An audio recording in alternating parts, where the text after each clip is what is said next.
EggX files. And we're going to start with a solution to the matrix which has a little piece of a dragon and the egg story in it. This is the story of the Draco Queens, the dragons, and the origins of our civilization. What we're here to talk about today has to do with the cultural fascination with films like The Matrix and The Cube and The Prisoner, where there's this unconscious knowing that there's something holding us in some kind of a membrane. We might even think of it as a little bit of an eggshell. And it turns out that this metaphor of the dragon's egg goes very deep into understanding some things about our cultural origins, and in the process holds some very important clues to the origins of our language. One of the places where our fun little story begins about how do we see through the matrix, how do we get out of the prisoner, how do we escape the cube, how do we escape incubation, actually starts a long, long time ago, when perhaps there's a way of understanding that we began collectively, genetically, as the planting here of a dragon's egg. For this, I'd like to return to a moment in history referred to by Zecharia Sitchin and talked about in the comparison of the current vision of how people see the Draco Queens and the original Sumerian goddess statue. Right here, that's the Sumerian goddess statue, and that's a picture of the Draco as drawn at Montauk and at the firefight under Dulce. And we see that these apparent dragon queens are actually possibly what were called the Sumerian gods, which eventually became Inanna and Isis and maybe even Ninhursag. And so it is possible that literally there's something about their depositing here a dragon's egg that now needs to be penetrated with a kind of eye tooth for us to be collectively born, that's contained in the myth of this waiting for the pearl here. Something in our gene pool creates the pearl that the dragons are waiting for.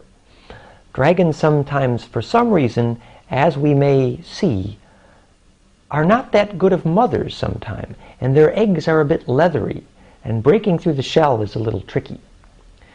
So if we look back and reinterpret the Sumerian alphabet and story and tablets, as Zecharia Sitchin and Lawrence Gardner in fact have done, there is a rather strong implication that this group of what were called the fallen ones, or the Nephilim, came here for an explicit reason to, for some reason, do some genetic engineering on this planet.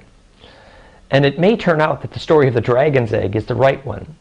Because if we look closely at theirs and others' interpretation of the Sumerian, it seems like what they did when they got here, the Anunnaki, which may have some relationship to the families from Alpha Draconis, or Draco, which is the shape of an Arabic letter L, and it's even ironic that a major star in Draco is called Arrakis, which was the planet in Dune from which came the giant worms, or the dragon ones. But it appears that when the Anunnaki got here, one of the things they did to do the genetic engineering to make what apparently were gold mining slaves was they took the egg from the Anunnaki, the dragon queens, perhaps even Orion queens, if we believe that Thoth, son of Enki, came from Rigel in Orion, as we're told by this current Templar myth, that these Orion queens used Ninhursag's egg in which to plant the sperm of the Cro-Magnon man. And it was that experiment in crossing over, Hivri, as in Hebrew, means the crossing over of bloodlines. Uru means serpent or dragon. So you had the He-Buru, the Niburu, the Nibelung, being an experiment in the crossing over of bloodlines.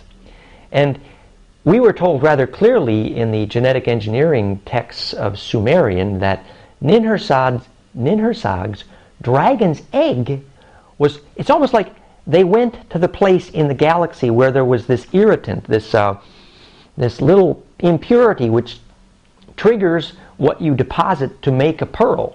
And the irritant apparently had to do with the fact that these Anunnaki had lost the ability for some reason to get their DNA, we might say, ensouled, or able to travel in time, or able to have long-term memory, or able to carry memory through death. Or another way of putting it rather humorously is, after they lost the ability to squirt magnetism into compression inside DNA and through the speed of light into time, the only way they could travel in time was heavy metal craft, which was very embarrassing because everyone knows that if you travel in time using heavy metal, you're low end. So they were irritated because there was a threat to the immortality of their gene pool contained in this mythology of the fall, which I believe the word Nephilim means the fallen ones, as Sitchin has interpreted it. In fact, means specifically that the DNA stopped imploding. It stopped being braided to great spin density, which I believe has to do with what intense glandular emotion, passion, and bliss do by creating charge density to make DNA braid so that there's a wave inside a wave, superlooping. It's called superlooping inside the DNA, so you get this faster than light squirt gun up the slingshot zipper, up the slinky. And so here we have fallen DNA, an extended soul group family that for some reason lost track of their bliss and needed to deposit their dragon's egg to wait for the pearl. And now, if we're right that that dragon's egg, Ninhursag's egg, Cro-Magnon sperm, gave birth to basically Adam and Eve, Tak Adama, Tak Adam. Tak means Orion, Adam means Borg, from which came Adam and Eve, Borg from Orion. These were the gold mining donkeys they were using, and they used the gold not just, as Sitchin said, to repair the fabric of home atmosphere, but they were eating the gold powder. Gardner explains in great detail, after Moses became confused about whether he was talking to Enki or Enlil, that is Adonai, Enki, or Yahweh, Enlil, Moses was confused, and he was acting out this Orion issue about the loss of the trigger of implosion in the blood, this immortality Gilgamesh sought. And so Moses became a gold powder chef, the white powder, the manna, the ormes, the spice in Dune. And this is talked about in Gardner's book, Genesis of the Grail Kings. Here is Moses suddenly needing to cook up a substitute for bliss implosion in the DNA. And it's all about gold powder. So the point is that it wasn't just that they wanted the gold to repair the electrical fabric around the planet, which allows, by increased fractal recursion in the long wave magnetism of the planet, the stabilization of atmosphere. But in addition to that use for gold, they required the gold because they were eating it. And they were eating the gold because they needed a mechanical way to implode their DNA. Gold's valence structure creates implosion, the opposite of explosion, at the atomic level. And they needed this because they lost the gland juices. What was the form of the gland juices that they lost? And this is where we get this whole story of the astral milk house phenomena, this how you kind of milk a planet, which is classic among the dragon queens. They lost the ability to make their own glandular juices, so they need to eat other people's glandular juices, and that gives them the rush that they hunger for. And the seeds, the roots, the origin of this myth was contained in what was called, we call it royal jelly. And it means if you have a hive of bees and they need to make royal blood, they take royal jelly, which is the glandular best juices, and they feed it to special eggs, and that will make them a messiah, royal blood, a grail bloodline, a queen. And a similar tradition existed among the Orion queens, if we are to believe the myth. This is talked about also by Morning Sky in his book Guardians of the Grail, in addition to Gardner's scholarship around this in Genesis of the Grail Kings. What they used for their royal jelly was the oil of Messe, M-E-S-S-E-H, from which comes our word Messiah, one fed by the oil of Messe, which also means the oil of the crocodile, or the juice of the crocodile. And the juices of the crocodile were a key initiatory substance used in all the Egyptian initiations for relevant reasons. So what happened was, apparently this became the trained temple, vestal, virgin, menstrual blood of these trained queens. And the menstrual blood, under proper conditions of hygiene, is very high in melatonin, serotonin. And this triggers early maturation of the pineal pituitary complex in the Messiah, the Quasach, the Muad'Dib, the avatar, who then gets a better squirt gun in the pineal pituitary and allows him to be the steerage through the speed of light into time of that soul group that needed royal blood. That's the real meaning of royal blood, or the grail, or the golden fleece, the golden braid, perfect embedding in the DNA, was that you get this perfect implosion going in the blood, and you get the ability to have this like fire envelope, this cocoon of fire, this self-organizing fire that does not consume the vril, the perfect pearl, born out of the mouth of the serpent power.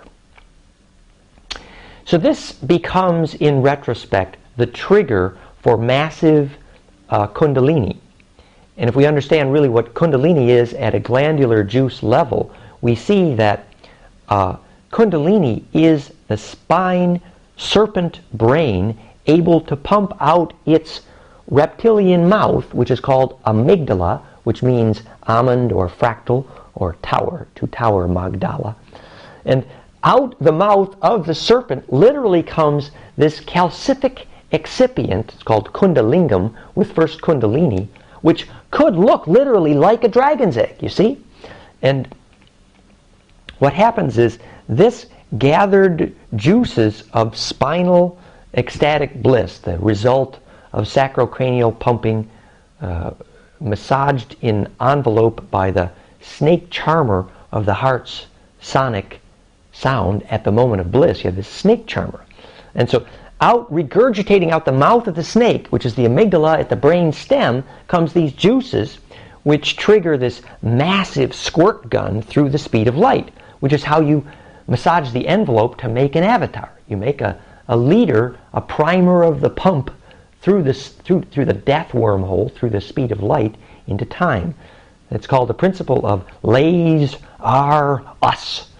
The book is called The Lazarus Effect in the Dune series. But what it really means is you train someone, as Jesus did Lazarus, how to squirt their memory coherently through compressed DNA fire enough to retain the spin pattern through the implosion wormhole through the speed of light, so that when you come back, like trailing clouds of glory, you literally are able to draw through those threads, through the speed of light, the memories of what you saw. And that's called surviving death, the Lazarus effect. The lasing are us, to lase and maze, to create coherence in the DNA and create coherence in the glands. So there's a kind of a fun story told by a friend of ours. He's a great sort of naturopathic physician in Miami, James Landrell, he wouldn't mind my saying. And he had this story that he had found in his guides and his work with his inner shamanic activity, that the Dracos appeared to be after him, so to speak, the dragon queens. And he couldn't figure out why. And it's kind of this fun story about, he later realized they needed him to be somehow the negotiator, because, see, this dragon culture had ruled a high percentage of the inhabitable planetoids in the Orion sector for millennia. And they ruled with essentially terror. And because these Dracos at the high end became our dragon bloodline, the dragons who are heroes in Gardner's book, Genesis of the Grail Kings, because they really are the origin of the blood of the royal families of France and Britain and Russia. You know, as he said, that's the meaning of Holy Blood, Holy Grail. That's the high side of the dragon blood. But the low side of the same dragon or Draco blood is the story of the firefights under Dulce. And the Dracos are 9 to 12 feet tall, and they have 2 hearts, and they're hard to kill. They're highly telepathic, and they appear to be, in a sense, heartless. They can eat people. And they particularly like eating human glands. They're full of fear because it gives them a rush. That's the fallen or low side. And our point is to not go at these stories saying, oh, now we got to sort out the good guys from the bad guys. That's wrong. That's oversimplistic. What we need to do is the pogo trick of saying, we have met and encountered the enemy, and it is us. What we're saying is, these are our ancestors, for better, for worse. The German, the Aryan, the Orion, the Orions, the Anunnaki, the Aryans have guilt for the war they made against the Nibiru, Hebrew, murdering them en masse. But the deep understanding of that guilt is they were murdering their mother. It was an Oedipus complex, because the Nibiru arrive, the Hebrew priests, and they do the gene splicing, which is the mother of the Aryan bloodline. And why were they pissed at Mom? Because dragons are terrible mothers. They don't do compassion well. Or another little fun piece of that story is, why is the Elizabethan bloodline, Elizabeth, born from lizard, which is documented to be the Magdalene, the Mogs were the Orion queens, the Magdalene's blood. Why was Elizabeth's bloodline, Queen Elizabeth, so lousy at mothering that most of the members of the royal family have this quivering, stiff upper lip story, which is British, which means lack of mothering. And yet it's this firmness of this upper lip nose complex which makes the eye tooth of the dragon, which when it matures inside the egg is what is able to peck its way through the dragon's egg. And that's how we get out of the matrix. So what we need to understand is how it evolves in our genetic material, in our bliss density, that we get the force to peck our way out of this membrane egg, which apparently is holding us in the matrix and the cube and the prisoner. It's like, first you're in flatland, but you don't know you're in flatland. First you're a prisoner, but you don't know you're in prison. First you're in the matrix, but the first step is to find out you're stuck in a matrix. You're stuck in a cube. You're incubating. Well, there's this fun little story. I'm going to show you one more little picture here on the computer screen. This is from the black hole in the Bardo quest in Orion. Here is a picture of part of what would be called a hypercube. Okay? Now, a hypercube is literally the way out of 3 dimensions. It is the map out of flatland. It is the way out of the cube. It is the way out of the matrix. Now, our friend Vincent Bridges, who was studying this language, which became the movie Stargate, which is called Enochian Ophanim. And he was studying the grid structure of this language, and these are the letters. Now, these actual letters became the glyphs used to make the movie Stargate, which is how you squirt live people's DNA magnetics through black holes and into time. And these letters, I believe actually, if we look here, if we look over here, here is the origins of Greek based on the Ophanim-Enochian alphabet. And here is the origins of the Cherokee bird tribe language based on the same alphabet. And we were just looking today at this rune structure called, what was it called? Elder Futhark? The Elder Futhark runes. And they all seem to have this thing in common about this ancient angel alphabet. Now, where this alphabet first came from is the story of John Dee. John Dee was a scholar who apparently knew most of the languages of the planet Earth of his day. He was the teacher of Francis Bacon, whom I believe was the son of Queen Elizabeth, who under the pen name Shakespeare wrote Hamlet to find out from the look on her face whether she was his mother. sirbacon.org, the scholarship. And so John Dee who became the founder of the highest leverage form of magic on the planet today, the Enochian physics, the Order of the Golden Dawn.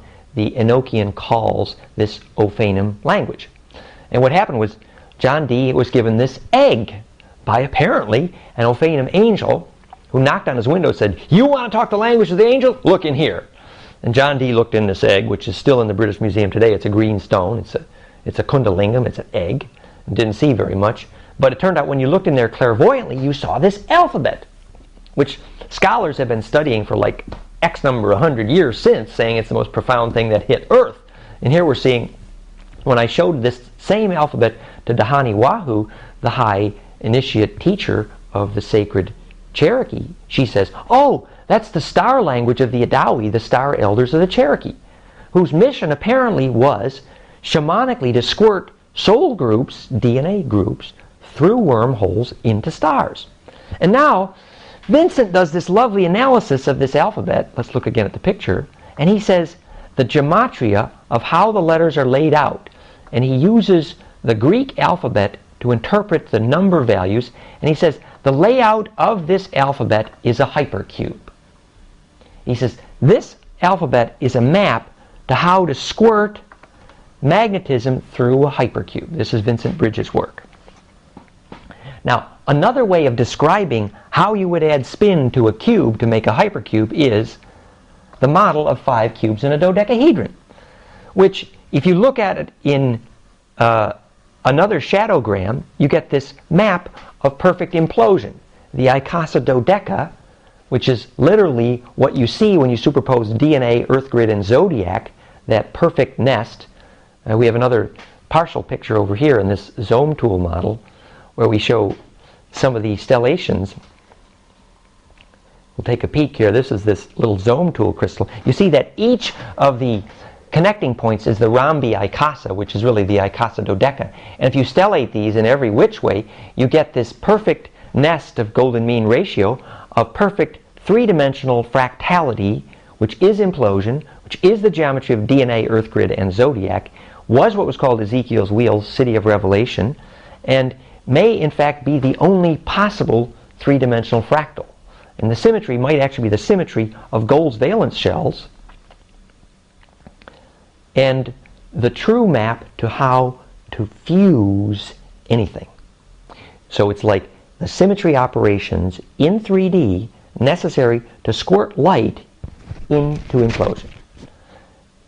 If we ask any good shaman, and I've asked a few recently, they all tell you that when you come to a black hole, remember that Sham-an comes from Shem-an, which means Shem, to raise the highward fire stone, which is really what the Tower of Babel was, the origins of the true unifying language, which is simply the symmetry operations to climb the tower or the Magdala or the Jed, the raising the Jed of symmetry. And so the Shem-an was the one who knew how to raise the highward firestone, which was literally to create a magnetic structure that could squirt genetic memory, the lucid dream, back up into the stars. Because otherwise, you're stuck inside this egg whose membrane is the speed of light. Let me give you this other lovely picture. This is a Templar manuscript we're going to look at now. And this is called the Kirkwall Scroll. Okay. I'm going to bring it up here. This is the Templar tradition, you'll recall, was this discussion about the tantric bliss of Jesus and Magdalene, creating a family line, a bloodline, a grail, which became the royal families of Europe. But in the tantric bliss of Jesus and Magdalene, the magnetic emanation of their hearts created a link up of the blue fire ultraviolet tantric bliss cocoon, which carried their eye of perception on the wings of the inertia created through the speed of light of the tantric bliss eyeball through the pentagonal embedding of the heart of the sun into stars in this auric cocoon, which literally was, here is the faster than speed of light column up the double helix of DNA, and it encounters the shock wave of the speed of light, which is called Ionic, Doric, and Corinthian columns. And when the DNA gets excited enough, and all the time travelers, whether it's Montauk, Damon Herr, or Incubicunabula, said sexual excitation was a key ingredient. Sexual excitation was a key ingredient for how you got the DNA excited enough to spit out enough ultraviolet to make this gorgeous, lovely little cocoon, which then you could use to go through the speed of light. And everybody knows that with good sex, you see stars. Well, the physics works. The fact is, Magdalene's tantric swoon, when Jesus was no longer available, was the fact that she needed to rejoin the body of her lover in the stars. So here she tells the builders of the Gothic cathedral, Bernard of Clairvaux, sit the Gothic cathedrals in a pentagonal star map of Virgo on the landscape, so she can use that fractal in her magnetic backyard, her bloodline, her Black Madonna children, as a lens to get their memories as a soul group back into the stars. This was called Et in Arcadia Ego, which became Joan of Arc, and the archons of the Anunnaki eventually became the American word Arkansas, which is where Bill Clinton comes from, which supposedly he's the illegitimate son of the Rockefellers, Winthrop, which supposedly lived on the fortune of the railroad cartel, which came from Daniel Pacer, which, if we believe the book Pandora's Box, was the wealth brought to Tryon, North Carolina, after Louis XVI died in the French Revolution, and so the Magdalene bloodline in the French royal court becomes the Clinton-Rockefeller bloodline, and you get this whole story about the, well, he calls it Pandora's Box in Christopher's book. But you get this idea that the plot thickens, you know? They needed a place to create a haven for the possibility of the rebirth of the star family in the stars. And remember now, we're trying to get past this childish little David Icke versus Lawrence Gardner controversy, which has to say, these are the good guys, and these are the bad guys. This is the white hats, and these are the black hats, and don't get them confused. It's richer than that. It isn't that David Icke or Lawrence Gardner are wrong. It's just that no one wants to do the dialectic, which says, why did we need the juices of this powerful reptilian family, the dragon's egg, planted here, in order to get the leverage we needed for the juices up the spine to make the eye tooth that penetrates the dragon's egg that gets us out of the matrix. The membrane of the egg is literally the speed limit of the speed of light, which sets a cocoon around all human activities. You can kind of say, from that perspective, the only thing that ever emerges from the planet is that which can be squeezed using DNA and Gland's Bliss tight enough to go through the speed of light. It's the only thing that survives. Well, you say, well, why does this question arrive now? We've been doing fine for 2,000 years, and Anna Hayes in the Halls of Amenti says it's not 2,000 years, it's 500 million years we've been being messed with by various ET bloodlines. But why does the question arise so urgently, so critically now? And this is where actually Jose Argoyas' Mayan calendar really comes in, because the reason the question arises now is because the sun is about to burp. The Christians would say the rapture is here. And what they mean by that is the same thing the New Age people say with lousy astronomy, that the photon cloud is here. What they mean is magnetic compression is here. And the sun does an appropriate test to see if we can squirt our DNA like a steering wheel into the sun. Because otherwise, the ET family knows that our gene pool is of no use to the stars. If you remember when millions of children sang at the same instant on the days of the Earth healing events, the Earth Day events, and on two separate occasions they measured a dramatic, rather sudden shift in the solar flare activities when millions of children sang at the same moment. what we were beginning to learn was not only is it necessary, but the sun wants us to steer the sun. What it is it starts like this. When you die, at the moment of death, the body loses 4 to 12 ounces. That is one measure of the amount of gravity, stored inertia, our only measure of mass. That's the amount of stored inertia that our conscious focus has been able to throw its weight around. So you put your attention, little finger, your attention moved charge. Charge created embedding. Embedding creates gravity. Attention, little finger, creates a tingle. You make presence by moving your attention. That's the force of your attention. It literally throws weight around. Well, hologram, matter being merely a hologram with a weight problem, you have this situation now that only collective centering force, that same thing which steers tingle into your little finger when you put your attention there, collective centering force, fabricating gravity by squirting self-reference into the wormholes that hold little donuts inside bigger donuts. That focused self-reference, self-awareness, creation of centering force is what is the glue, which is the mechanism of all real bonding, ionic, covalent, or human, okay? And that fabrication of centering force is what eventually, in the collective migration of soul groups, enables us to inhabit and steer through and use the sun like a lens.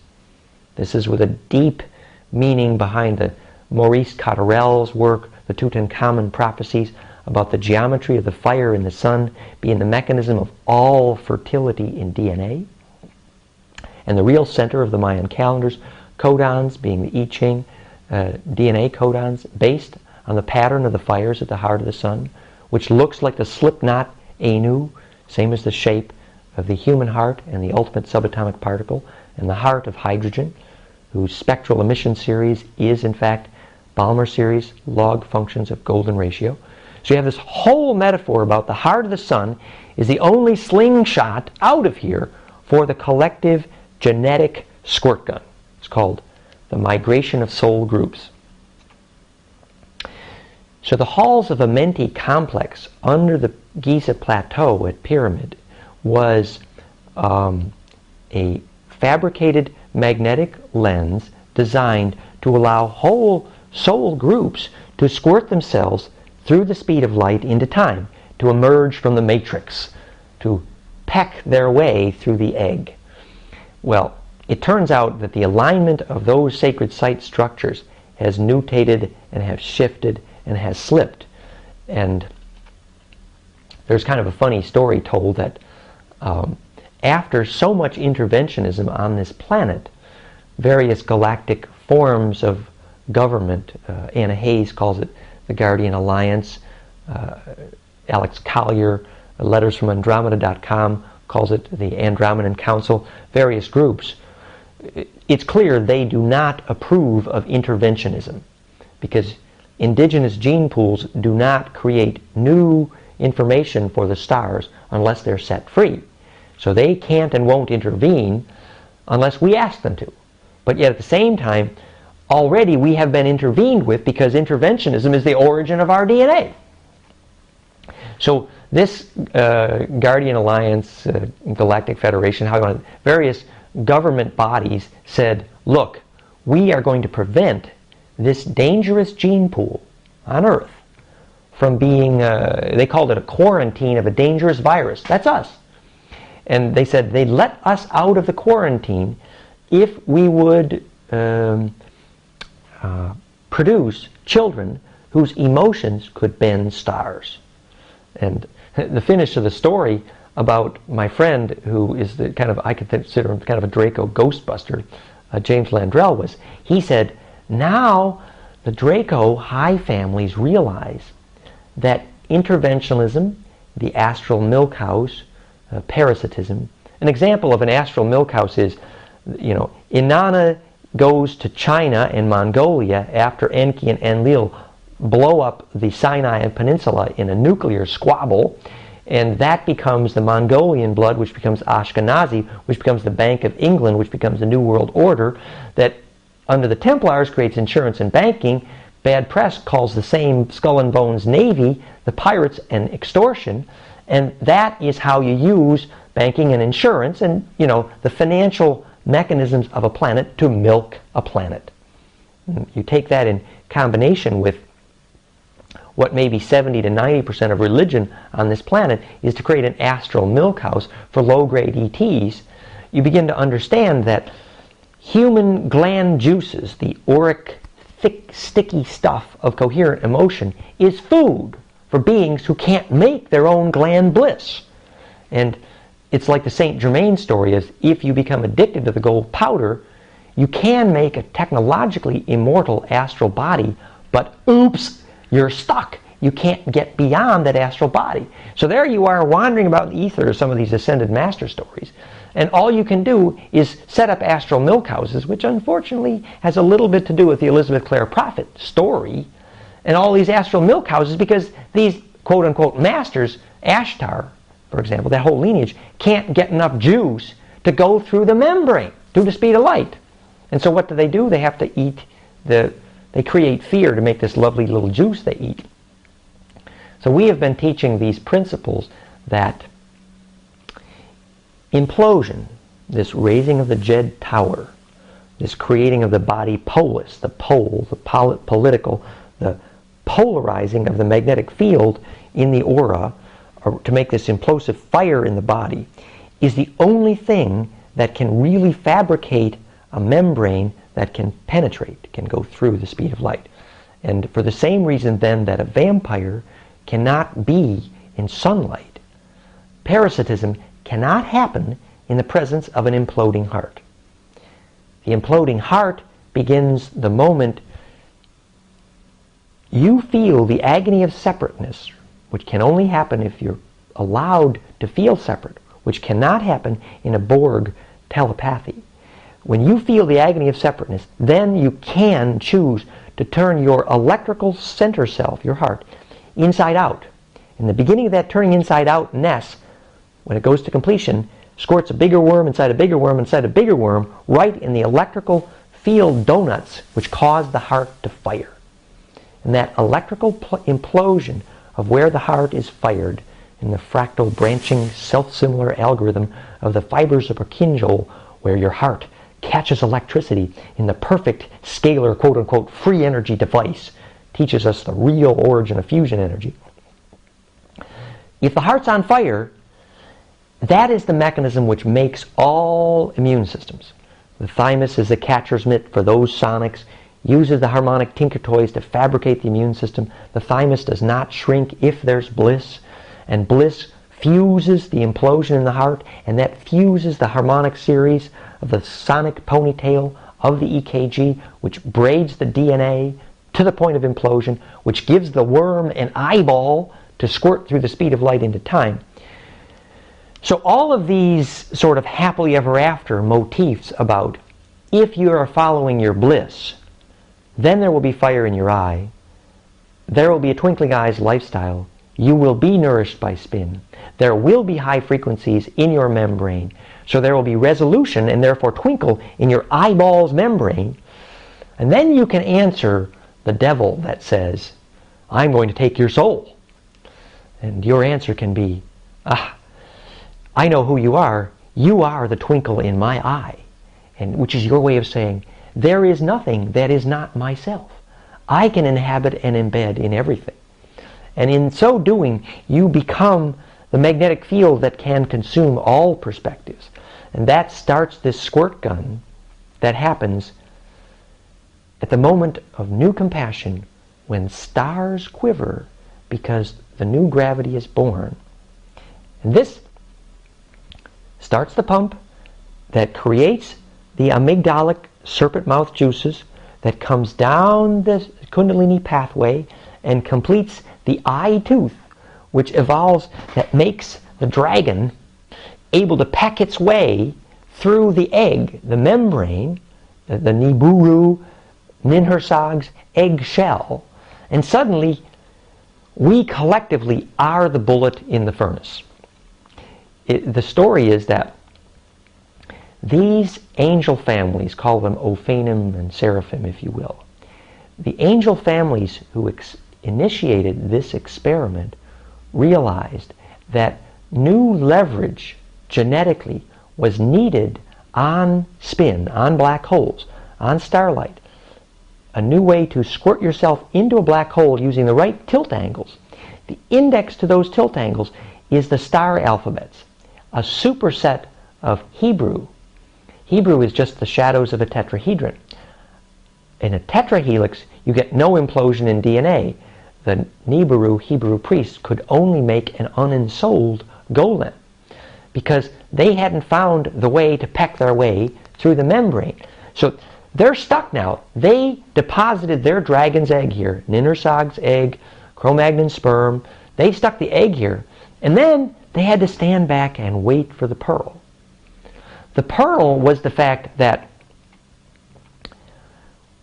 the Kundalingam, this calcific excipient that comes out the mouth of the dragon's brain, the amygdala, only happens when the Bliss juice pumping goes to completion, which in sacrocranial pulse literature, Upledger is described as, well, if the sacrocranial pump is working, then you clinically cannot be depressed.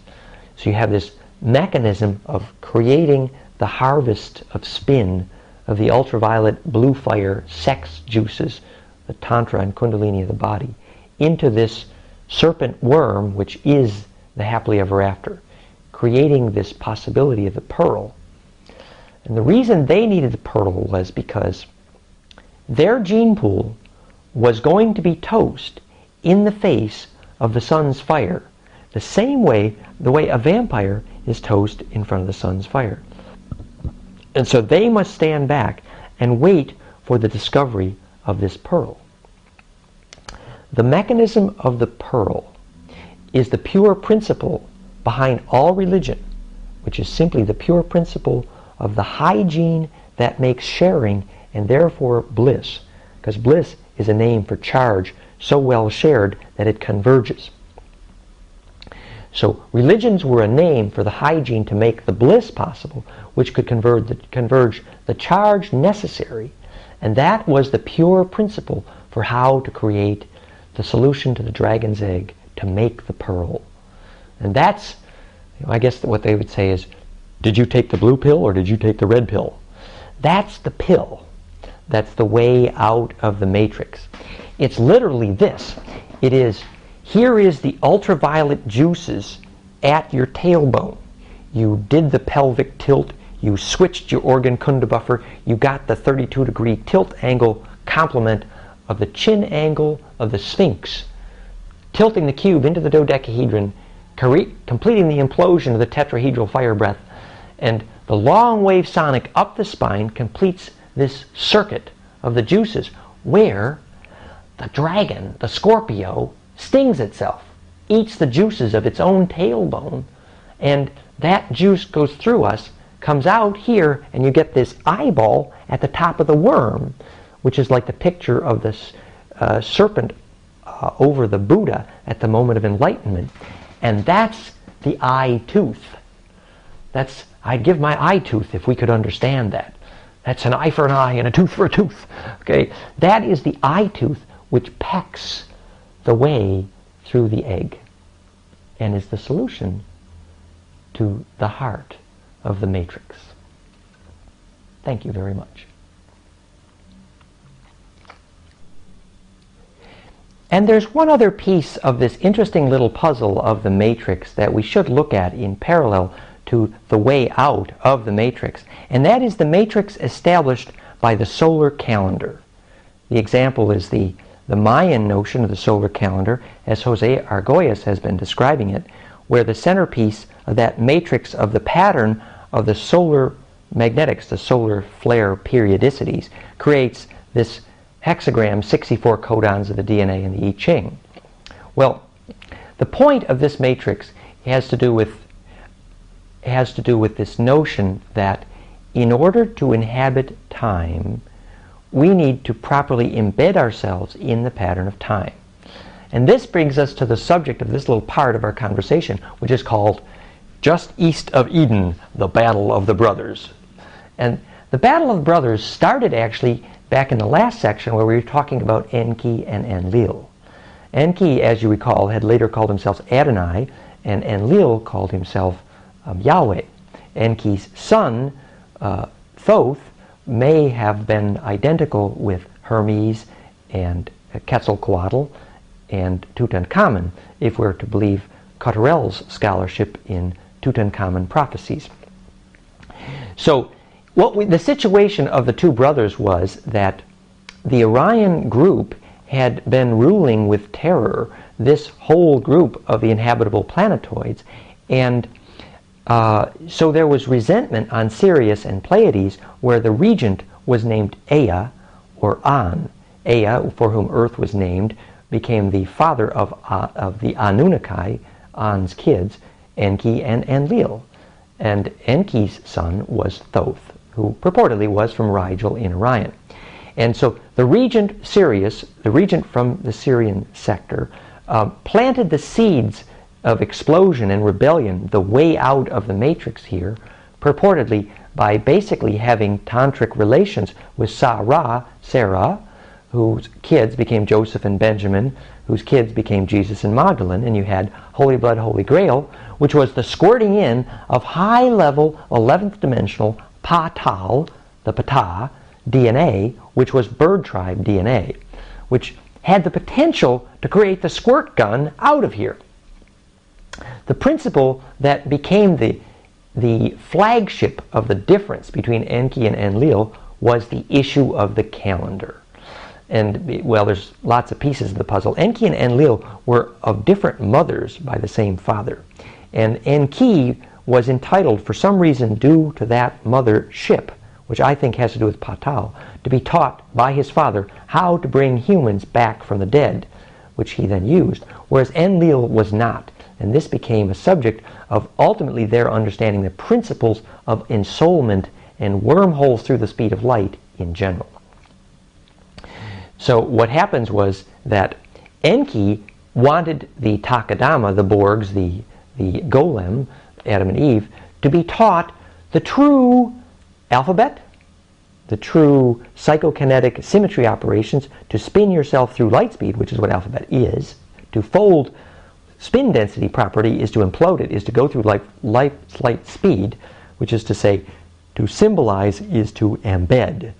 And so to get yourself embedded so you can screw yourself through light speed, you need to be able to enact fractally in your symbols, and you need to be fractal in time as well as space. So the way Jose Argüelles depicts that, and I just enjoyed this little picture on Jill Peirce's book, The Mystic Spiral, but in Jose's work, he actually shows that event histories in time line up beautifully when arranged on a spiral. So you see that if you were to draw a line through the spirals to center each time, you'd connect common events in history. And he's shown that time itself is spiral or fractal. There's a deep mystery here, if you want to sort of have a koan for the moment, where Plummer, the theosophic author in the book Mathematics of the Cosmic Mind, shows that the summated total of the angles of the nest of all the Platonic solids, called the Lesser Maze or the Star Mother or the Merkaba, the summated total of all the internal angles of the Platonic solids in their nest equals the number of years in precession.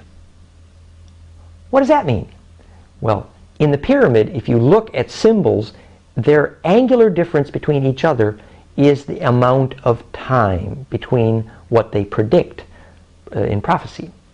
And so it reflects back to the deep understanding that, in fact, relative spin is our only definition and measure of time. So angular measure is time measure. And when angular measure becomes recursive, the faster than light speed through time, if you went faster than the speed of light, you could be here before we get here next year. That's how you go into time. The faster than light inhabiting of the wormholes of time becomes inhabitable. Another way to see that is, if event histories are not arranged spirally and fractal, then time and angels bleed. This is actually the Hao-Ophanim, the bird tribe, the Adawi, the Valnapa, have bodies, is because they inhabit the fabric of time. And so when this childishness of the Montauk time travel tears at the fabric of time, this needs to be repaired. Otherwise, there are these time implosions that destroy whole philo-do patterns of soul groups inhabiting through history. So repairing the fabric of time was one of the great Templar agendas, and continues to this day. So the lovely little squabble after Enki gets booted out of Egypt under the name Hermes, or I guess it was Thoth, Enki's son, gets booted out of Egypt under the name Hermes for trying to teach a solar calendar, because Enlil got pissed, because that might make the kids psychokinetic, and then the kids might be more powerful than their dragon parents. So Enki, Thoth, goes to South America and changes his name to Quetzalcoatl, and you have this whole serpent birdman thing, shtick, and teaches the solar calendar, which became the Mayan calendric. Now you have Jose Argüelles, "Dear Pope, please retract your calendar. It is a mistake," right? Which does get to a little bit of the heart of matter, that if the children cannot properly assemble themselves with respect to the periodicity of the fire of the sun, they will not then be able to inhabit the sun. It's not a matter of Mayan day keepers and counting the number of days backwards. That's almost trivial. It's okay. The issue is simple. Look at the pattern of the solar flare symmetries, how it is the map for all genetic fertility. Scholarship like Maurice Cotterell, whom I admire. And you use that map of solar fire and you inhabit the sun. And that's what this group, this family of solar shamans, is beginning to teach us. There are women that see through the sun, and they can steer us there if we will let them. You close your eyes, you do this soul group work, remembering the spin path back into your mother's egg. You then get a perfect common fractal point of reference, point of consumed perspective, maximum leverage by which advanced tetrahedral fire breath, the true Merkaba work, e pluribus unum, many can become one, and the whole soul group then can travel as a group and use their collective soul force, attention force, as the arrow to the squirt gun, penetrating the egg, going through the sun. And as Uri Geller measured, radioactive half-life decreases in the presence of focused human awareness. If you can't inhabit radiation, you can't inhabit the sun. Restoring the fractality of an atom is what eliminates radioactivity, because fractality of charge is what created the gravity, which is the fabric which holds an atom together. Self-reference, self-embedding, creates gravity. Creating that force in focused collective human awareness is our possibility of being a slingshot through the sun. Inhabiting the sun's fire is the issue of rapture of our day, and the only way our children will survive. So that's the story of the two brothers. And I was born, by the way, just east of Eden. Thanks very much.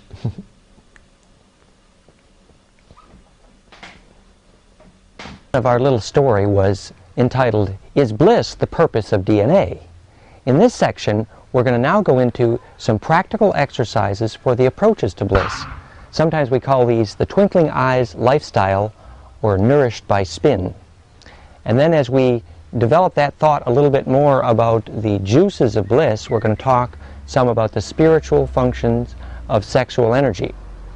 And then, if we understand that fairly well, we may be motivated enough to go into the section about, well, what does this mean for the choices of hygiene, diet, and lifestyle to enable the possibility of bliss on a very practical level. So we'll start with kind of the fun stuff first, which is sex. But first, just thinking a little bit in review of where we've come so far in trying to suggest that bliss, this charge density, this faster-than-light squirting of DNA, may be a very primal, even perhaps political way of understanding the purpose of genetic material on our planet, the purpose of DNA. And in that regard, we are reminded that, as in the book The Willed Mutation of the Species by Sat Prem, wherein it was suggested that there's a certain point at which collective genetic evolution over thousands of years appears to itself as a wave come to have intent or ability to steer itself. And this would be expanded upon as a concept if we take seriously this notion that when a harmonic cascade implodes, presumably by harmonics of the golden ratio, then that implosion is what makes the field effect begin to become self-steering. That's essentially how we manage chaos.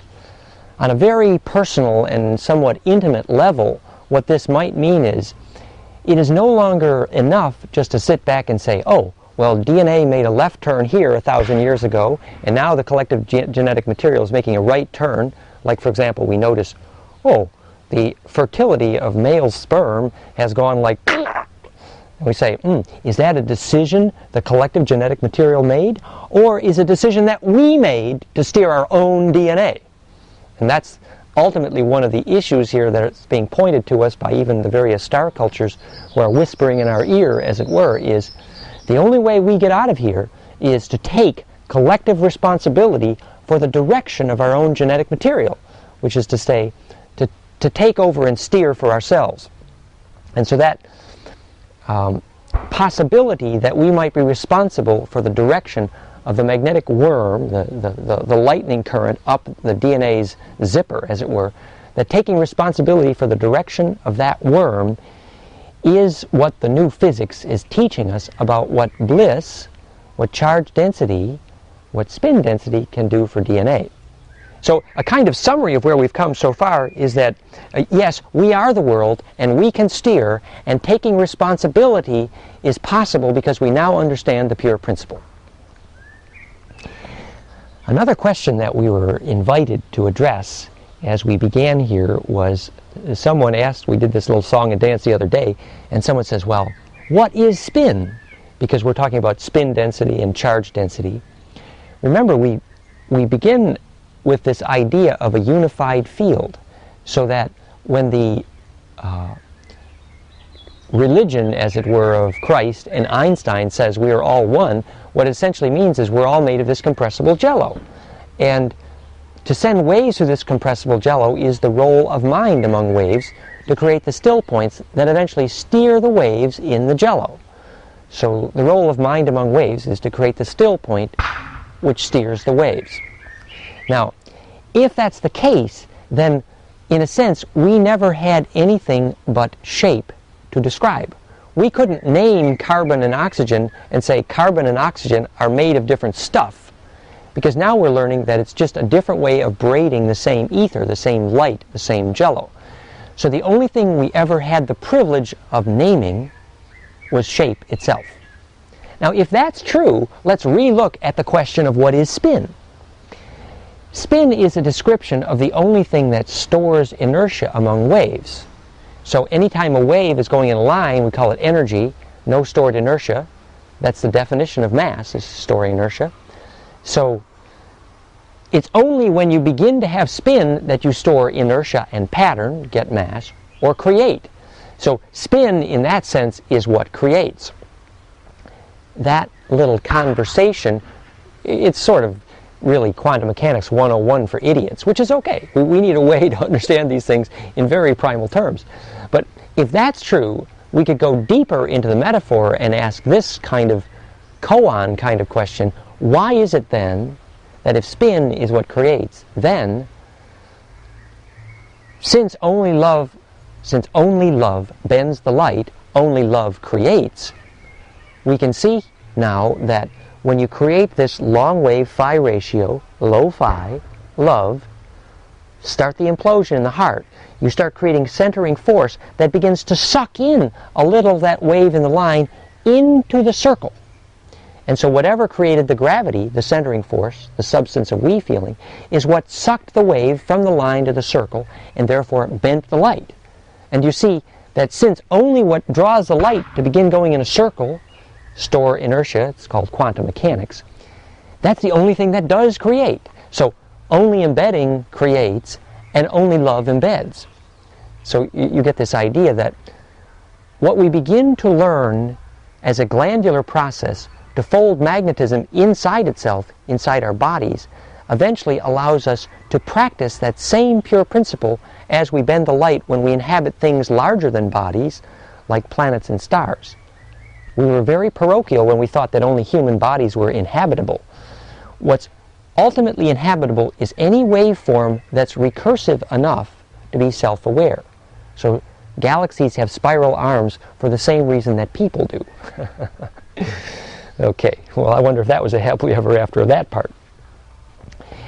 So now we're going to investigate this question a little bit more about if we understand that it is indeed bliss that will get our DNA up to speed and create this ability to have starlight.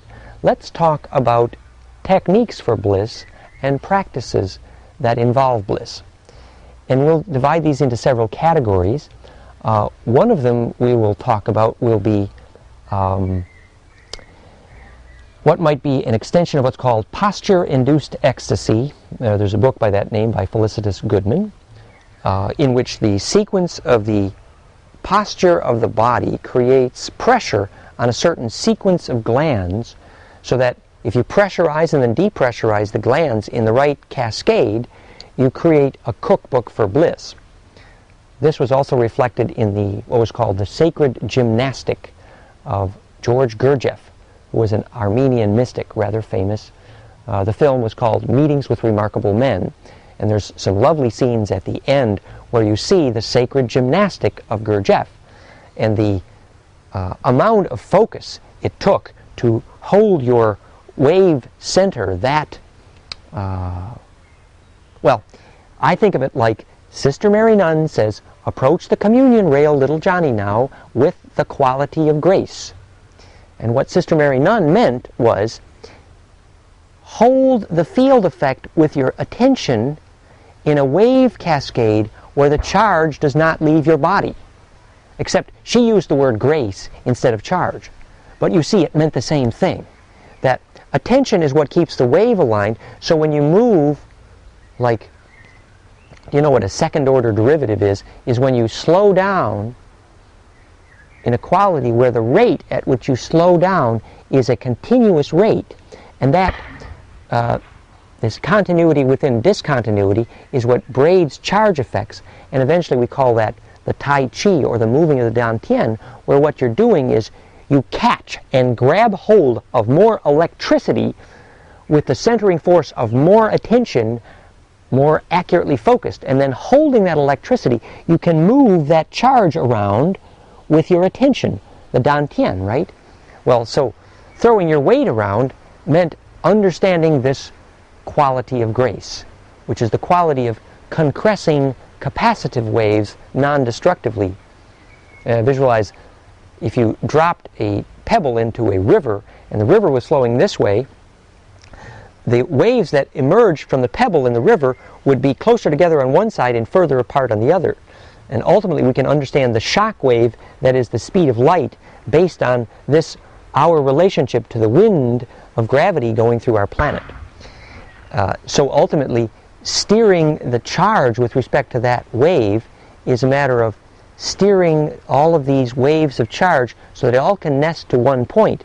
And if you crack the whip of your attention, where you ride this long wave down into a short wave and then a shorter wave yet, in that approach to stillness, you can feel the charge that grows because you've done this exercise, which actually brings us to one of the exercises I wanted to describe.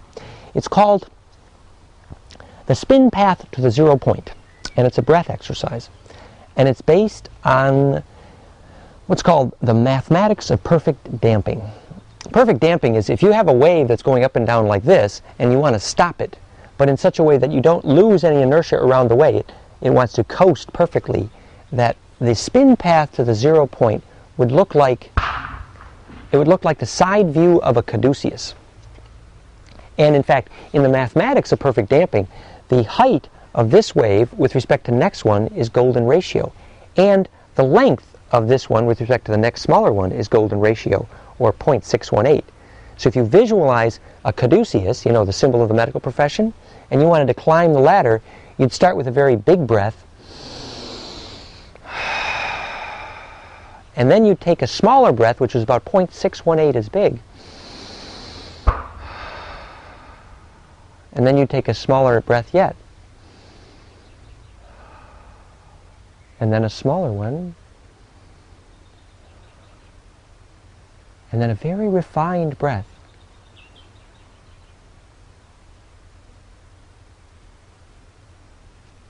And as you breathe that way into the stillness, I can feel my hair standing up right now. I can feel a little charge bubble electrically around my body. I've become a fractal attractor. Well, that activity is the process of producing a spin path to a 0 point. It's just like in order to reach in and touch lightning and not burn your finger, you have to go in this contiguous pathway where you go from infinite motion to infinite stillness without at any point doing anything ungraceful. So that's one practical exercise. It's called the exercise of the spin path to the 0 point. And you can do it in groups as well. Most of what I'm going to describe in the Twinkling Eyes Lifestyle section here of this conversation is on the web, summarized at the address danwinter.com/health, Health. And the top link there is the actual Twinkling Eyes Lifestyle article, and there's some links below to various other suggestions. So we're beginning to get the idea that if we understood the principle of what is life force, we would then understand the principle of how to eat spin.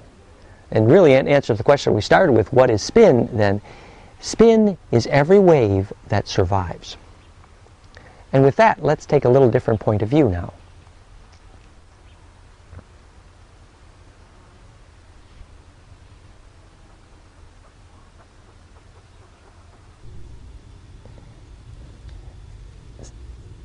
So a lot of the literature we have about the meaning of bliss energy and how we take bliss into the body has to do with the way in which touch becomes permissive or possible.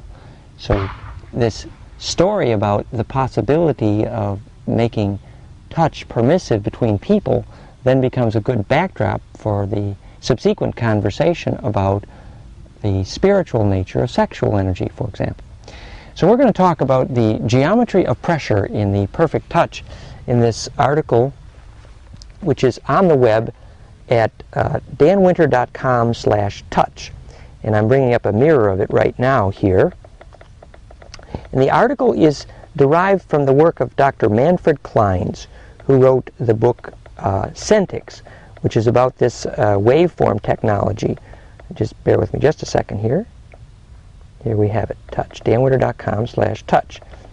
And the main picture that's of interest here is this one right here, which is about the waveforms that Dr. Manfred Clynes determined internationally were the way people would touch in order to express different emotions. Now, he measured this in a very particular way. He used a little model of a finger on a button on a spring, that if you put a button on a spring in front of a person and said, now touch this button in such a way that you feel joy, say. And so you would touch the button on a spring and convey that emotion in the shape of the way you would touch the button, the way the pressure would change over time. And if you passed a piece of paper behind the button as you touch it, you would make these little charts we're seeing down on the computer here now. So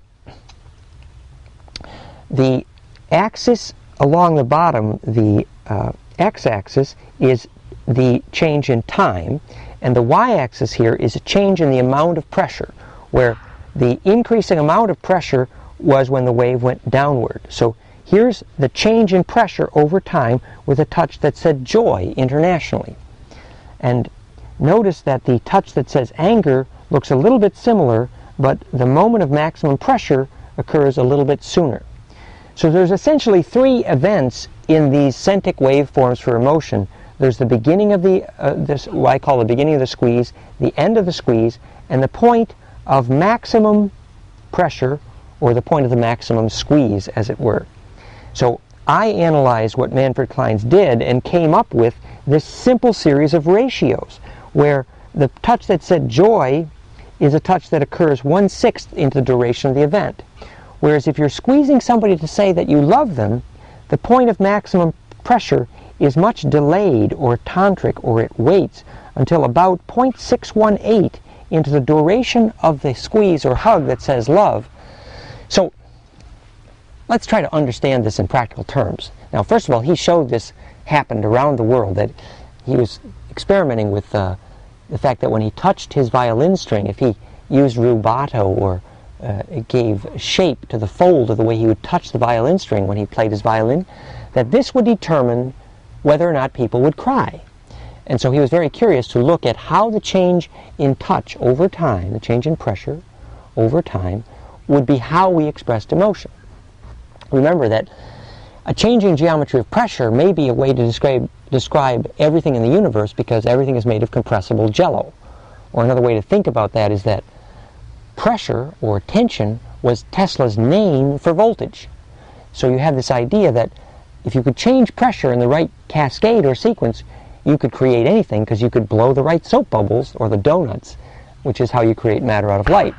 So braiding pressures properly is kind of like the glass bead game. You assemble these nests of pressures properly so the cascade works, and we call that emotion, which is really energy in motion between frequencies, where the wind or cascade between low frequencies and high frequencies, for example, begins when the ratio is right.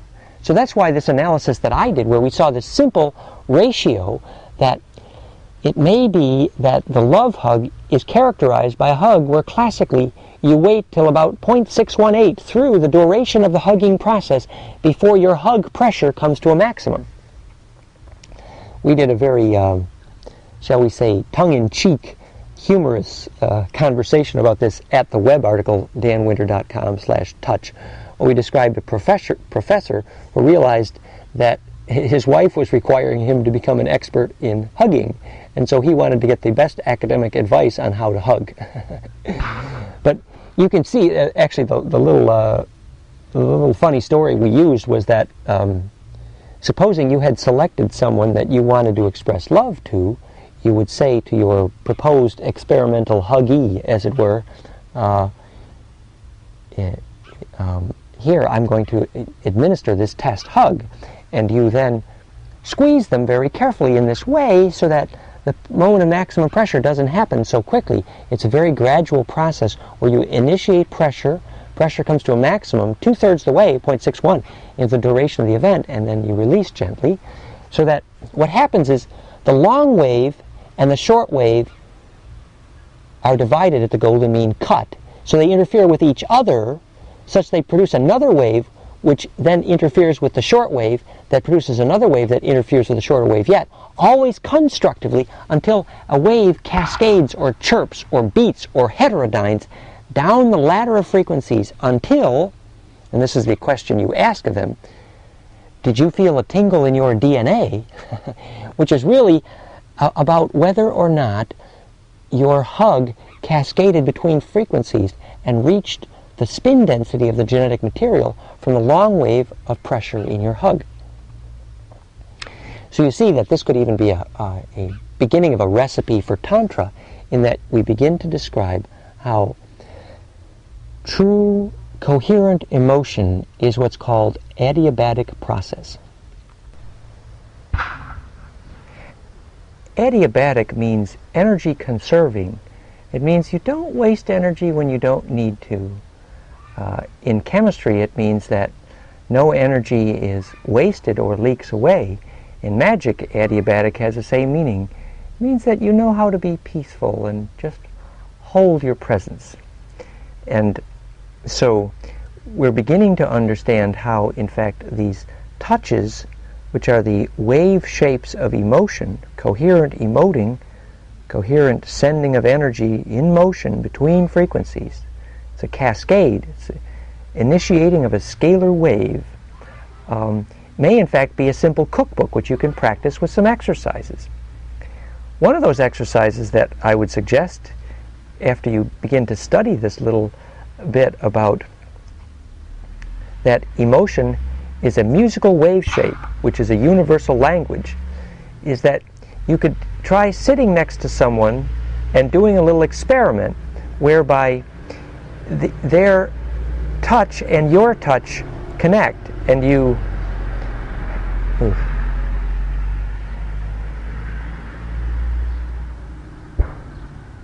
what happens is you touch hands, and when you squeeze someone's hand or even squeeze their arm, you can change the pressure over time in your squeeze.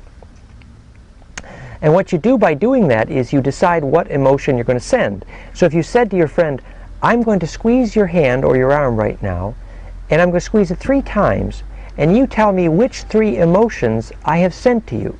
And what you do is you modulate your pressure. The touch that says joy is a touch where the moment of maximum pressure occurs 1/6 into the duration of the event, and it has more of a release to it.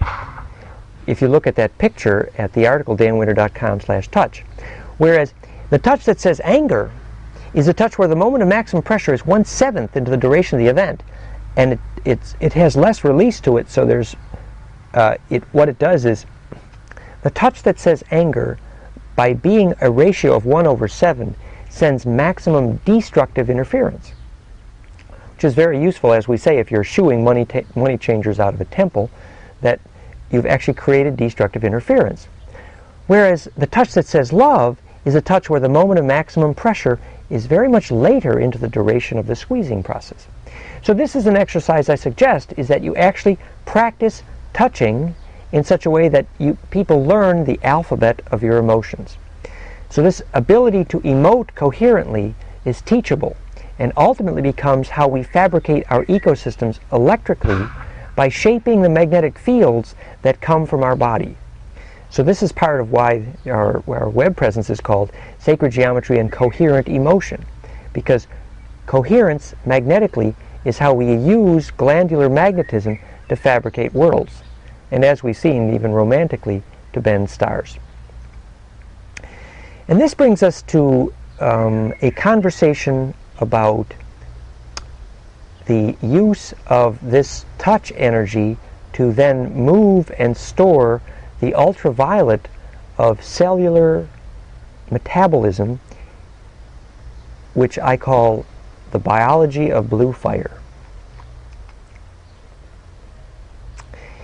This is going to lead us to an understanding about how the creative juices of the body, which is really the sexual energy, is gathered and moved and massaged by the way attention is moved. It helps us begin to understand how even when we caress someone, we're moving, among other things, the ultraviolet, the charge envelope of gathered cellular metabolism. So to understand what I call the biology of blue fire, which is really, in a way, the raw material of sex, juice is a way to think about it, is to understand that the life of the living cell is a gathering of the long waves of food come into the cell, and then metabolism is a process, or the process, of massaging the cascade of the frequencies of the energy of that food from longer to shorter to shorter to very short wavelengths, until ultimately it's high quality, short wave, ultraviolet light, or blue fire, UV, which is the motor of meiosis and mitosis, cell division, the eros, the sex of cell metabolism. And see, one of the things we need to understand is that if you watch meiosis and mitosis, cell division, in a microscope, you can see that it's a musical dance, that you couldn't possibly describe it as enzyme A moves to enzyme B and that moves to enzyme C. No, you could only describe it as a choreography of a standing wave of music as it would fold on the surface of a liquid. And the geometry of the music that choreographs the position, for example, the alignments of the microtubules, is ultraviolet. It's UV. It's the blue fire. And so harnessing this ultraviolet or blue fire, or sex juice of the cell, is the determination of the timing of cell replication. That's why it's the key to cancer, for example. Cancer will never really be well understood until we model the field effect of what triggers the onset of replication. In fact, we could very usefully model the onset of cancer versus a healthy cell.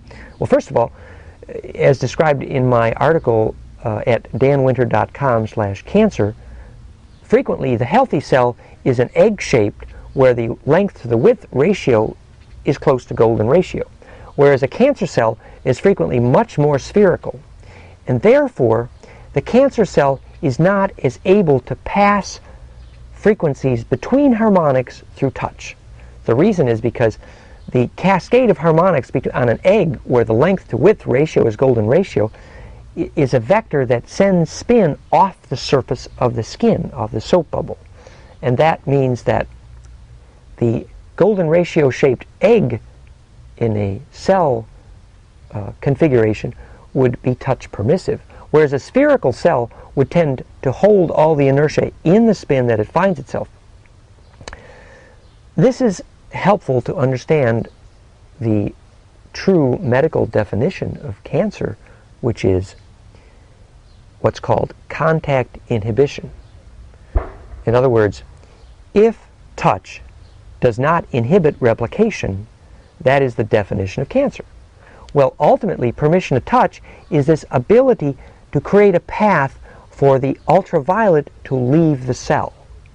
And the ultraviolet, the blue fire, the sex juice, can't leave the cell unless there's a harmonic cascade between membranes called wet-making power, which is how Fabre d'Olivet translated the word Eve as in Adam and Eve, Ieva, to make wet, or to make word, or to give permission to touch by arranging for the symmetry on the surface of donuts or soap bubbles. Wet-making power. And in fact, surfactants can be very profound, that is, surface tension reduction, like lecithin or detergent kind of actions, can be very interesting therapies for certain kinds of cancers. For exactly that reason, that the path out of the cell for the blue fire sex juice means that only if the ultraviolet is stuck inside the cell with no place else to go does it become promiscuous, that is, have kids too soon, that is, divide prematurely. For exactly the same reason that a young girl or young boy, given lots of creative outlets, guitar playing and dances and lots of creative things to do, doesn't have to become promiscuous and get fixated on sex at too early an age and not have a more refined channeling of the creative juices up the spine to other creative processes. Whereas a young person that's not given all these wonderful creative outlets becomes promiscuous because there's nothing else to do with the ultraviolet blue fire sex juice. So here we're seeing that this wave mechanical understanding of the bliss juice of the living cell not only helps us understand cancer, but begins to give us a language to talk about the spiritual use of sexual energy, which is part of the main subject of this next part of our little conversation.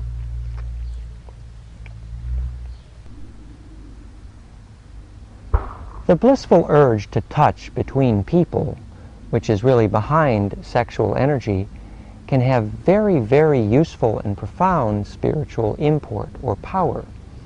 At a very fundamental level, when this ultraviolet creative juice is gathered from cellular metabolism, some of the things that affection and touch and even foreplay can do is to assemble this field effect of coherent ultraviolet in a bubble which is wave guided by the long wave of attention and touch and foreplay and the sounds of the heart, for example.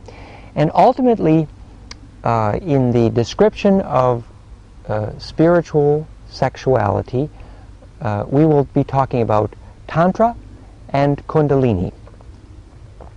And for that, we will have a simple model to understand how this gathered ultraviolet creative field effect, or sex juice, or blue fire, proceeds up the spine.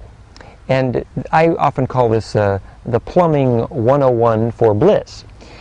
And it's helpful to understand how the tailbone works to act as the switch for this straw. In Gurdjieff, there is this description of what he calls the organ kunda buffer, which he said is an organ near the tailbone that acts as the switch for whether or not the juice goes up the spine. And ironically, or interestingly, in Tai Chi, there is this concept of the pelvic tilt, which is used to release the angle of the tailbone, so it's almost like the curvature of the lower tailbone is unpacked just a little bit. And one of the results of this process is that the tailbone has the possibility of an opening in the end that functions like a straw or a tube. But initially it takes some hydrodynamic pressure to break that open in some people. And also there's another aspect of the tailbone, which is what I call vestigial horse hairs, which it was basically the hairs around our original tail when we were monkeys. And those hairs have an ultraviolet and a microwave conductive quality. They're waveguides. So together, for example, in the male, they can wrap themselves around the prostate. Speaking of permission to touch, here's Kitty. We must be doing it right here, huh? So the tailbone becomes the place where the harmonics of the spine juice begin to pump. Oh, the kitty seems to see, the kitty was drawn to exactly where this ultraviolet is being gathered. She's touching my tailbone with her tail right now. It's interesting. And Seth used to say that the kitties were astral antennas, right? Well, the reason that Kitty is attracted to that charge is the same way that people are, is because any place we gather that ultraviolet blue fire juice is a place where biology knows that information is about to change hands. It's like the modem is about to be hooked up. So anyway, what happens is then, once, instead of going downward in conventional orgasm, the creative juices begin to be pumped upwards. And the long wave sound of the heart harmonics become a peristalsic pump, which is just like the cilial hairs of the intestines sweeping along the food. The long wave sounds are the snake charmer, which is the pump for the spine juice. This is called a sacrocranial pulse, and I believe Bentoff documented in Stalking the Wild Pendulum the way in which the heart sounds phase-locked the liquids of the ventricles of the brain, which are made of the same stuff as the spine juice. So the spine juice pumping the long waves in the spine, which Upledger at the Upledger Institute in Florida showed, were such that if the spine liquids were pumping, and this is a longer wave, slower than the pulse, but phase related to the heart, pumped by but different than, then it was clinically impossible to be depressed. Essentially, it means that the nature of what arrives at the dripping nectar of sweetness on the back of the tongue, nature's sort of primordial reward for entering into bliss, is that the brain is nourished by the highest frequency gathered cellular emissions, the UV, the blue fire. So you taste this sweetness. It's also true that in the male, for example, you can have a clear prostatic emission, thick but clear out the penis, where the haploid white sperm cells have gone up the spine. And in the female, there are, for example, descriptions of virgin birth, which are a very deep meaning because it is indeed charge that splits the egg. And this will bring us to some interesting pictures, which we will take a break and look at. So in order to understand how it is that it is in fact charge that splits the egg, we look at this place where the sperm arrives at the skin of the egg at the moment of human conception. And we see that what actually happens, among other things, when described electrically, is that the sperm delivers a charge wave that causes the egg to start a little tornado where it begins to dimple right here. It starts to look like an apple. And that little tornado, if the dimple goes all the way through the egg, turns it into a donut, and that's what starts the turning inside out process, which precipitates then the cell division, where you have this 1, 2, 3, 5, 8, 13 Fibonacci progression of number of cells. But it all starts with the turning inside out, where the ectoderm, endoderm, and mesoderm change places, and that's the first move you ever made. We might say, from kind of a poetic perspective, if it is indeed this adiabatic or self-conserving of charge, which really dimples the egg, then we might conclude that not only does technology need to go from explosion to implosion, but so does our practice of sexuality. It's this turning inside out, which actually is the constructive moment. There's a great deal of spiritual significance to that charge split of the egg in terms of how Tantra then makes possible this relationship with essentially beings who have a higher voltage genetic material. You could think of Gabriel and the Immaculate Conception of Mary, and all those stories are actually stories of the skill to hold tantrically this charge envelope.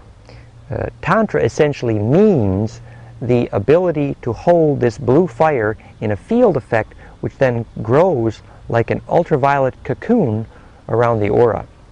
Even as in the movie Cocoon, when he saw the high power of this gathering cocooning of creative energies, he said, well, if this is foreplay, we're in trouble.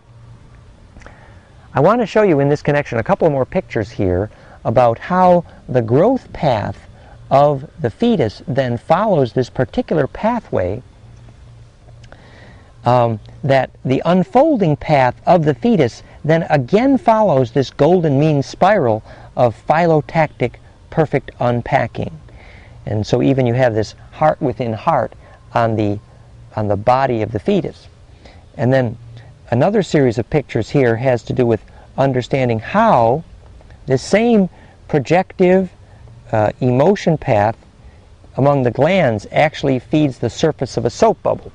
So remember we were talking about how the angle at which you could make dents or a dimple on the soap bubble membrane of the egg was actually the origin of the alphabet, in that it was a measure of the tilt angles of the donut, which could store spin on the surface of a bubble. So keeping a soap bubble alive is a matter of wetting your finger and knowing the tilt angle at which to add spin to it. So understanding the way in which emotions send spin onto cell membranes is helpful to understand how bliss, sexual energy, and bliss process in general, create an immune system by storing spin on the membrane. So the way we draw it is that the harmonic cascade of coherent emotion feeds the cell membrane added foldedness. It needs the membrane. And the harmonic of the cell membrane, the harmonic content or frequency signature, is a lock. And the harmonic content of the virus is a key. And the immune system is whether the harmonics of the virus fit the harmonics of the membrane, whether the virus can embed or nest itself on the membrane to screw itself in. So very complete frequency harmonics, that is very inclusive experience of all possible emotions, great bliss density, create good cell membrane or soap bubble skins.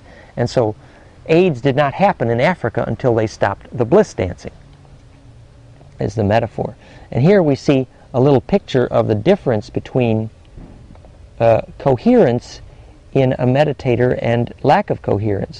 That if we look at this chart, and I'm going to scroll to the left here just a little bit so we can see it better, see how these columns of brainwave coherence are associated with the moments of intentional relaxation, where the health benefits of, in this case, transcendental meditation, but any form of meditation, are related to the coherence that onsets, which is related to bliss. And this becomes what's called bioacoustic habitat theory, where coherent harmonics create the self-not-self membrane of a healthy forest. One species dies, the forest finds another species to fill the spectral niche, or signature sound works. It's braiding theory, harmonic cascade in the mind mirror, when the harmonic cascade of the healer and the healed create the same frequencies in the brainwaves as we measured in the heart, then you get this maximum energy transference, which we're seeing with the heart link is a way to use biofeedback for marriage counseling, for group process, even for tantra, for embedding. So this is the picture I wanted to get to here also on the screen, where we're going to show this cascade of when people line up their glandular harmonics, they actually create a cascade where coherent human emotion is squirted into or feeds the land. This is what Gurdjieff meant by coherent emotion feeds the earth. This is how the Aboriginals sent their feeling, their substance of we feeling, down the song lines, and that added centering force you add to the wormholes added centering force, causing the wormhole, the little worm, to nest better centered inside the bigger worm. That's the focus function of when we send feeling down a song line, down a wormhole. We add the glue, which is the phase lock of the centering force, which is ultimately what creates bonding. So whether you have ionic or covalent bonding, short neighbors versus long neighbor bonding, the issue is always phase locking. Phase locking is alignment. Alignment is what's provided by the implosion of electrical focus that we call consciousness. So essentially, consciousness adds the glue to the wormholes by creating the centering force. It's what makes the gravity. So how does that relate to the spiritual function of sexual energy in Tantra? Well, that's where it gets juicy. You see, once human electrical energy has been focused enough to make this cocoon, whether it's with one person in Kundalini or two persons in Tantra, this ultraviolet electrical cocoon, in the presence of extreme sexual excitation, but in the absence of conventional orgasm, begins to feed and grow itself and ultimately becomes faster than the speed of light. We could discuss this story in the kind of romantic context of what's called Magdalen's tantric swoon. This was described in the hard-to-get book The Magdalene Mystery by Kent, but there's some allusion to the concept in the other books on Magdalene, including I Remember Union and The Woman with the Alabaster Jar. Also the book by Jesse Ayani, Codes of Light, about the Magdalene bloodline. At any rate, the point is that Magdalene's tantric swoon was essentially that as a trained, we could say, trained in the arts of Tantra in her extended family with the Essenes, she was able to know the disciplines of how to hold this extreme charge that came with sexual bliss without conventional orgasm. You get this pumping of the ultraviolet in a cocooning effect. This was also described in the incunabula papers. You can find the incunabula description at the sitemap at danwinter.com. Basically, it was a series of time travel experiments that explicitly depended upon sexual excitation. And you could think of incunabula as being incubus, where incubus is a self-imploding light cocoon, whereas succubus is one that's more parasitic. And in either case, the geometry of the self-feeding implosion creates a squirt gun through the speed of light, and if you can focus your inner eye as you see this, as any good cartoonist would know, good sex requires seeing stars. And in fact, that is truly what happens, that you begin to create a vehicle of light that allows you to penetrate through the speed of light and eventually use the gravity center of the Earth and then the gravity center of the Sun as a series of slingshots for your attention. So this is ultimately how we will tell our grandchildren how we become stars when we grow up.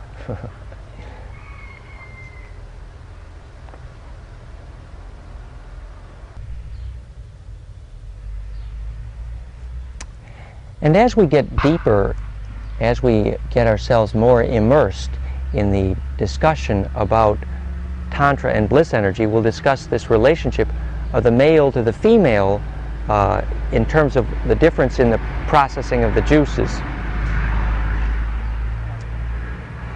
The essential difference is that the electrical process which makes an egg has a lot more of the fractal unpacking quality, whereas clearly the process of making a seed at any plant level is very much a yang, a converging, a packing activity. And electrically that has a lot to do with the difference between the male and the female sex juices, whereas it is frequently discussed that in the female there is literally a liquid ejaculant, whereas it's perhaps not as noted as in the male.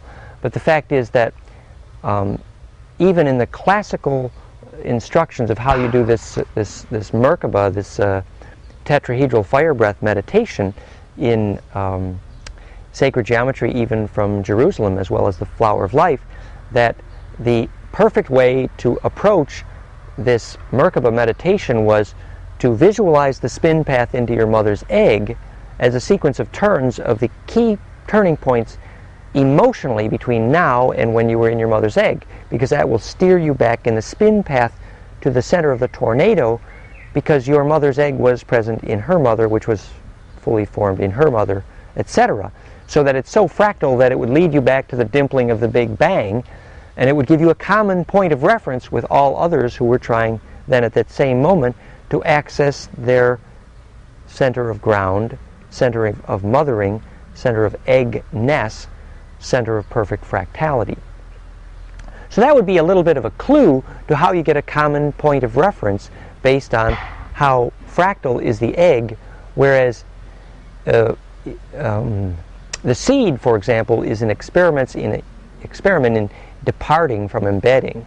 It's like experimenting with how separate it can make. So the male often can experiment with separateness with a lot more agony than a female. And so a male will often go out on a limb in terms of ideas, whereas a female is much more likely to be grounded in the land and embedded. And so ultimately, in the sense of immortality, the egg is already immortal because it's already fractal, whereas the seed is totally at risk. And unless it finds a perfectly fractal egg, the seed knows that its genetic material is essentially toast. And that is expressed in very interesting ways in the way tantric process toward bliss is different between the male and the female.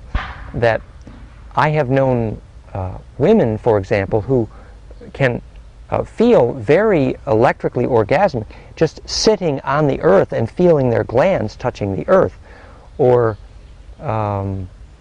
it is another way to understand this. Here's a good example. The taboo against allowing women to bleed menstrually in a sweat lodge, because the woman's menstrual blood leaks this fractality and creates such an electrically lightning path into ground that the male shaman could not help but be sucked in. Whereas the I call it the Orion Queen energy working friends of Barbara Marciniak travel to these Draco sacred sites, even the Dome of the Rock, and they pour menstrual blood, which is a lot more electrically the claiming of one's space than for a male it would be to urinate on the corners of the kingdom, because the electrical nature of the grounding of the menstrual blood is so embedding that it allows one to inhabit the space magnetically. So as we were discussing in the intermission here, what have we learned about the approach to Tantra? Well, let's try to translate this into practical, juicy, and appropriate ways to increase the sexual voltage. The fact is, first of all, the DNA knows when there's a bliss potential. So the first instructions to true Tantra is to listen to your inner voice, listen to your DNA when it tingles, to understand that that's where the attraction lies, because that's where the voltage of conjugation could be maximized. That's where you get this phase conjugate optics, because two opposing laser beams annihilate each other. Or in Bennett's book in the Gurdjieff tradition on sexuality, that that if the partners are not of equal and opposite voltage, that one experiences a short and the other experiences a ground, and unconsciously they will sabotage the relationship. So the only thing that works is if the voltage, if the tension, if the fire of the opposing couple is equal, which is why it's such a miracle to find someone that really sort of is the perfect balance, because in that perfect balance, only in the spark gap that's perfectly electrical balanced can the square wave then stand still, and in the square wave of the perfect spark gap is a container or grail cup or chalice that in that moment of stillness can catch as many waves capacitively of all the different stars at once. So it's how you incarnate Avatar, because the star waves of charge is the body of star beings or angels. Another excellent way to visualize this is to understand why eagles copulate in 0G. I think this was a Victor Schauberger story, but if you look at the arc angle of eagles approaching in the ritual dance of of copulation for eagles, they approach from opposite directions, and they enter this perfect sculpted sort of elements of the spiral on a vortex spin path till they touch, and then they grab talons and they spin in a perfect double helix in 0G for the moment of copulation. And the result of that is the eagle's eye contains the maximum horizon of vision, which is the maximum focus, which is the maximum aligning of waves in the entire food chain. So to be consumed in perspective, one needs to reach that still point in that perfect spiral spin path to the 0 point. I guess the romance, as it were, is that we're given enough voltage in our DNA to squirt ourselves into stars, generally only if we see it in the mirror of relationship. And in relationship to others, we yearn for this place where the spark gap of conjugal relations, phase conjugation, creates this perfect chalice or container or grail cup within which can incarnate the body of stars. Bodiness is how long the wave that can be caught in the cup. So in that still point moment of perfect tantra, there is that moment when you can feel the stars as if they're your own body. And this was what was meant by Magdalen's tantric swoon.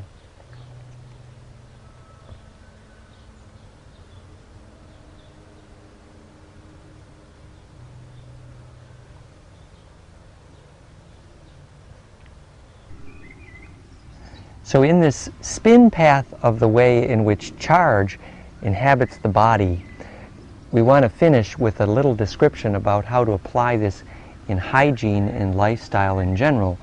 And I'd like to use the example about how to eat spin, which is really the theme of the story, from how when you take a bite out of a whole apple, you feel a tingle in your cheek. You feel a kind of, there's a little splash in that moment of charge. Whereas if you took that, hi kitty, if you took that whole apple and you cut it up using a knife, and then you ate the tiny little pieces, you don't feel nearly as much tingle. So this helps us to understand what you lose when you chop food up. What you lose is essentially what we call fractionation versus fractality. So what the tingle was in the whole apple was the long wave.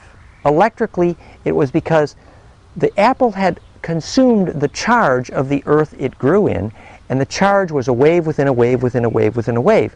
And the spin was the food. Well, hi there. In the West, what we do is we chop up our grains, which is to say fractionate them, and then we think of our world as particles. Whereas in the East, they eat their grains whole, which is to say they eat the long wave, and they think of their world as one. And so it helps us to understand that the process of chopping up our food too much, fractionating the memory in the food, has actually cost us context richness. It has cost us embedding. It's cost us the way to occupy or inhabit the long wave. In Surfers of the Shibuya by Jose Argoyas, he says, "Ride the long wave, Uncle Joe." And what he means by that, literally, is that if you can't feel and eat the long wave in your food and in your plants and in your earth, then you won't be able to feel the larger being bodies that inhabit the world around us. And so you're then condemned to separateness and fractionation. What we'd like to suggest, first of all, is that in terms of hygiene and practice then, it's critical to be able to feel a magnetic field. You literally need to be able to feel magnetism with your hands. You can do it with dowsing and pendulums, that's fine, but eventually you refine that skill until you do it with yourself. And the ultimate other thing that you need to be able to do is when you walk into a grocery store and you make choices, you need to be able to feel what life force is, because that's the food. And life force, we understand it electrically now, it's charge embedding. And life force is lost every time the food touches something metal, every time it's chopped up some more, every time its DNA is fractionated. Whereas when the food comes fresh from the earth, full of that charge embedding of a living, life-bubbling organic field, then there's life force in the food, and that feeds the long wave in your body, which makes for good sex. It also makes for good spirituality. Same thing, you come to the spirit as you would to a lover. Some other practical things that, in terms of the suggested exercises here, is that once you're able to feel a magnetic field, you make a map of your bed, you make a magnetic map of your house, and you make a magnetic map of your backyard. And once you begin to get the idea of where the magnetic lines look like beautiful rose petals, there beautiful things grow, people and flowers. Whereas the magnetic lines are dizzy, then the people are dizzy and so are the plants. Some ways to do this include if you install a labyrinth or a stone circle where you braid the magnetism. The labyrinth, for example, you can read about this at danwinter.com/labyrinth, Labyrintth. But the labyrinth is simply the shadow of the seven-color donut on the land, where it's this turning inside-out ness, and it creates this dimpling force. And where there is the ability to dimple, there is the ability to begin sorting magnetic lines. So let's look at a picture. So the labyrinth is essentially oriented magnetically. This is an exercise in how to make sacred space in your backyard. The mouth of the labyrinth, north, south, east, or west, will determine its quality, what magnetism it's attracting. And it's a way of creating sacred space by actively using paramagnetic stones carefully chosen to create that folding which creates the dimpling force.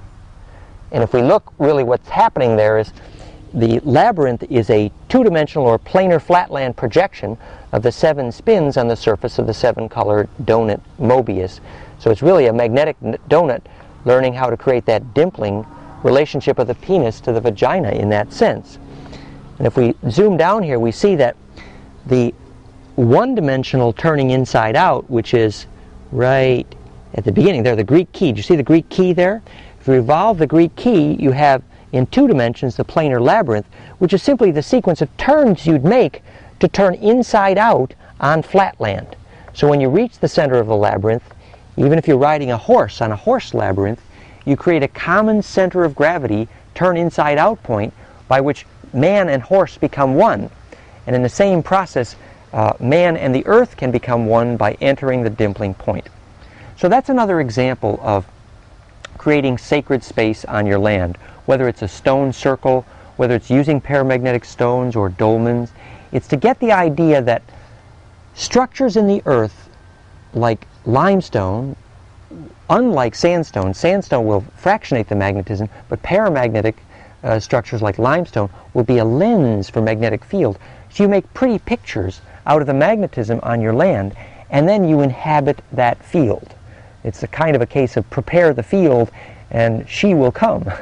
But it's really more like if you have intense bliss, kundalini for example, you will ultimately not be able to be sane to support that spin density unless you inhabit a landscape where when you look out in your backyard, that too is fractal. And the other thing, of course, is that you do that in places in time which are also fractal. That's the meaning of the solar calendar and the Tutankhamun prophecies and the Mayan calendar. It's all a map of how to embed yourself in the solar patterns, because we need to be fractal in time as well as fractal in space. And speaking of which, we're almost out of time on this section of our presentation, but we wanted to summarize at least by saying, while we didn't go into all the details here, there's a lot at the article on the Twinkling Eyes lifestyle, again, danwinter.com/health, but the principles behind this, that once you learn that it is spin density that's the same as awareness density, you'll never look at a table of food or a house in the same way again. Because even when you look at a table of food, you look for life force. Now when you look at a house, like this beautiful one we've been playing at for the last few days, it's paramagnetic stone, there's ceramic, there's clay, and there's a minimum of metal, because metal shorts out magnetic lines, particularly heavy metals, whereas the ancient paramagnetic structures were always, like temples, were always paramagnetic stone and glass and things that would create sacred space by embedding magnetism. So these are all things that we need to learn to do in order to make bliss possible in our lives. My suggestion is that, in fact, religion, when you sort of eliminate the personality worship, is the pure principle of the hygiene to permit bliss.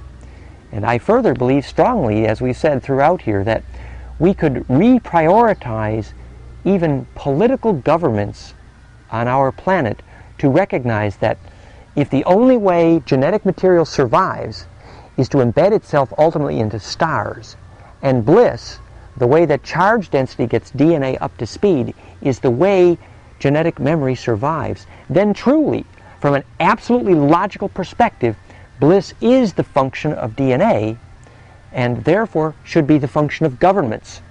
That governments that teach that bliss is the priority would serve different food at McDonald's. They would teach the children bliss process.